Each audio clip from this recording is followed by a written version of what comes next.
তো গাইস, পুষ্পা নিজেও ঝুঁকবে না আর কাউকে ঝুঁকতেও দেবে না।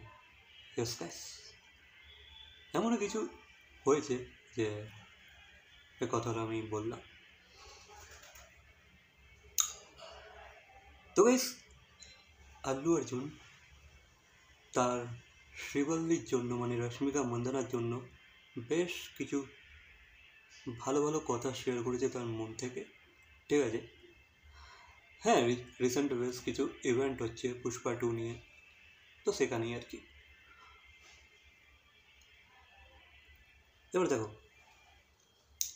অনেকেরই এটা মতামত যে শ্রীবল্লী ক্যারেক্টারটা পুষ্পা সিনেমাতে অতটা ইম্পর্টেন্স রাখে না, ঠিক আছে, সে না থাকলেও চলতো।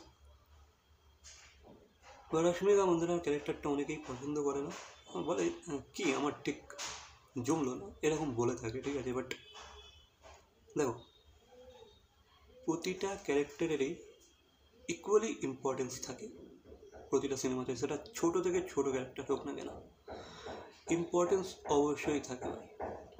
তো হ্যাঁ, রশ্মিকার ইম্পর্টেন্স ছিল পুষ্পা সিনেমাটাতে, এবার পুষ্পা 2-তেও থাকতে চলেছে।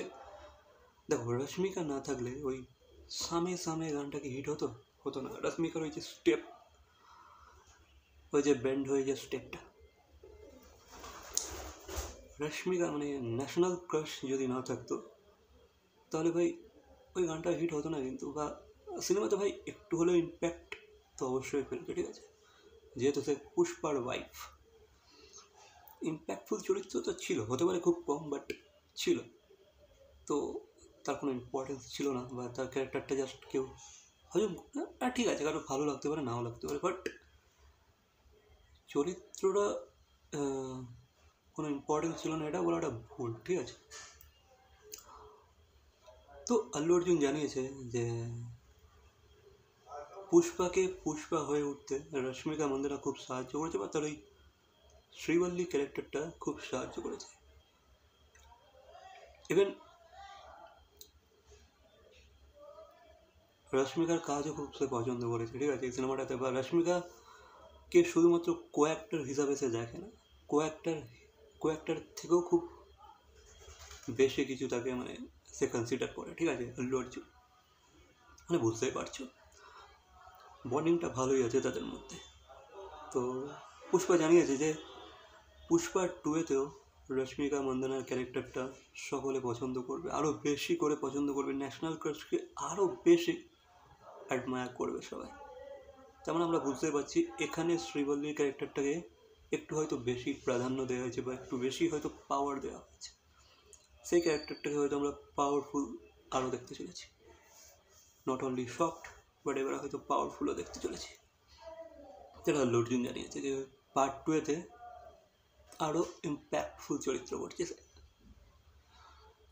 তবে আল্লু অর্জুন খুব প্রেস করেছে রশ্মিকা মন্দানাকে, এটা করা দরকার, ঠিক আছে।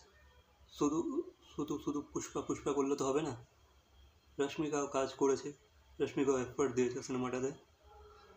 সো ইয়া, তো এই জিনিসটা আমার খুব ভালো লাগলো, ঠিক আছে, যে আল্লু অর্জুন খালি খালি তাকে নিয়ে প্রশংসা হচ্ছে বলে সে শ্রীবল্লীকে ভুলে যাবে, এটা তো ঠিক না। সেও equally important for the movie, তাকে একটু প্রেস করা দরকার। সেও খেটে কাজ করেছে, সে একটা স্বপ্ন নিয়ে কাজটা করেছে। তো আল্লু অর্জুন তার প্রাপ্য সম্মানটা দিয়েছে, সব জায়গায় প্রেস করছে, যেহেতু তার অন স্ক্রিন ওয়াইফ শ্রীবল্লী বলে কথা। সো ইয়া, দেখা যাক এবারে তার চরিত্রটা কতটা ইম্পর্টেন্ট বানিয়েছে তারা, দেখা যাক শ্রীবল্লী কতটা পাওয়ারফুল, সে কতটা পাওয়ারফুল ক্যারেক্টার প্লে করছে, তার ক্ষমতা কতটা বেড়ে গেছে, তার পাওয়ার কতটা বেড়ে গেছে, তাহলে তোমরা সিনেমাটা দেখলেই বুঝতে পারবো। বাকি হ্যাঁ, পুষ্পা 2 সিনেমাটা বেশ ভালোই প্রচার পাচ্ছে, এদিক ওদিক অনেক জায়গায় যাচ্ছে, রিসেন্টলি কোচিতে গিয়েছিল। তো ইয়া, তবে সেকেন্ড গানটা আমার, সেকেন্ড আর থার্ড সংটা আমার মোটেও ভালো লাগে না। গানটার মিউজিক ভালো হয়েছে, বাট লিরিক্স পুরো কাচরা হয়ে গেছে, ঠিক আছে। ফালতু লিরিক্স হয়েছে। সো ইয়া, এই বিষয়ে তোমাদের কোনো মতামত থাকলে অবশ্যই কমেন্ট করে জানাবে। অ্যান্ড আই হোপ এই সিনেমাটা যেন ভালো হয়। ভাই দেখা হচ্ছে পরবর্তী কোনো ভিডিওর সাথে। টিল দেন।